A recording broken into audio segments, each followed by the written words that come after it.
দেশকে বিভিন্ন কাজে অশান্তি করে তুলেছে। এই জন্য আমরা জাতীয় নির্বাচনে পিআর পদ্ধতির নির্বাচন হওয়ার ব্যাপারে আমরা একমত হচ্ছি।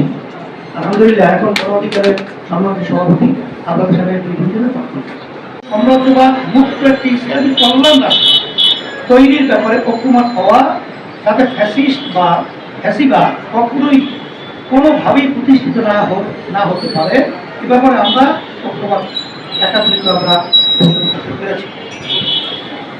আলহামদুলিল্লাহ, এরপরে আমরা এই দেশটা যেন সুন্দর একটা দেশে পরিণত হয়, এই জন্য আমরা অনেক আলোচনা করেছি। বিগত দিনের রাজনৈতিক এবং আমাদের অবস্থান 53 বছরে আমাদের দেশে সুন্দর কোনো রাজনৈতিক ধারা এবং কোনো সুন্দর দেশ আমরা যারা পরিচালনা করছে তাদের মধ্যে পাই নাই।